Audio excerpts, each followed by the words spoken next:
So, what on earth can one of the world's most meticulous professions, we're talking chartered accountants here, teach the rest of us about using AI? Well, it turns out a lot.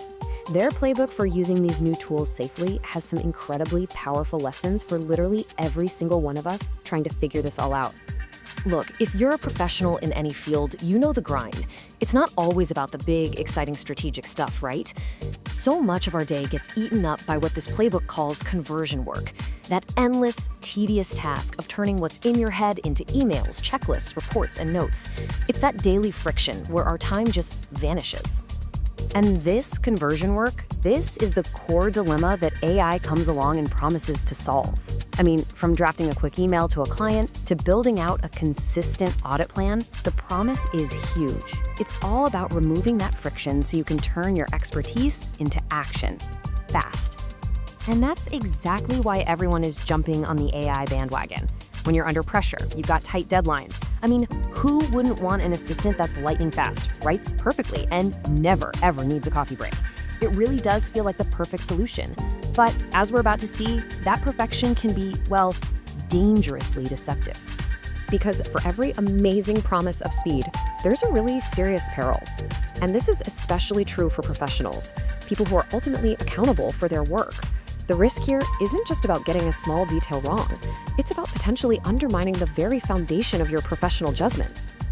And this right here is the most crucial point the playbook makes.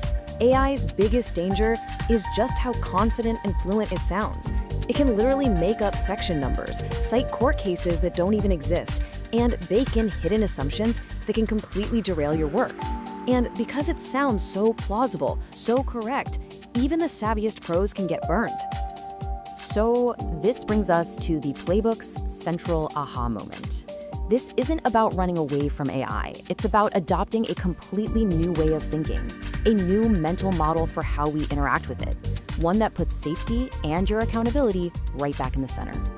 The solution is actually pretty simple. You have to reframe how you think about AI. Just treat it like a junior assistant. You know the type, super enthusiastic, eager, incredibly fast at getting a first draft done, but they lack real-world judgment. You wouldn't let a junior sign off on a final audit, would you? Of course not. And the exact same principle applies here. You ask it to draft, to suggest, to structure things, but you, the professional, you must always be the one to review, verify, and make the final call.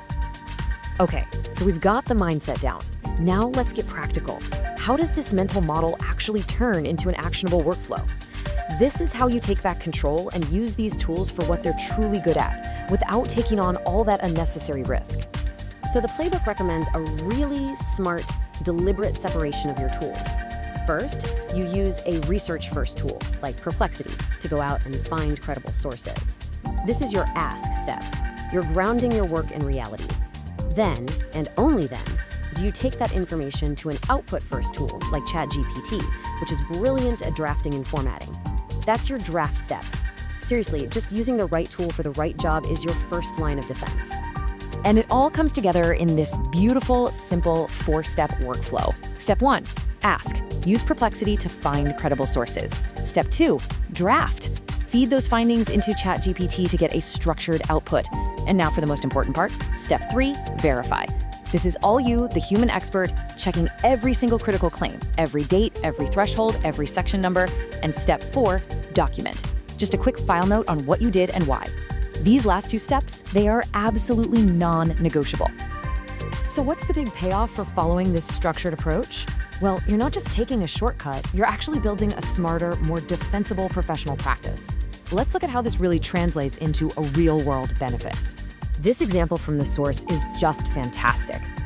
Take a look at something like a GST mismatch investigation. The old way is kind of chaotic, right? Ad hoc troubleshooting, firing off random queries. But the playbook way, using this workflow, it produces a structured action plan and a repeatable investigation checklist. It's the difference between just firefighting and actually engineering a solution.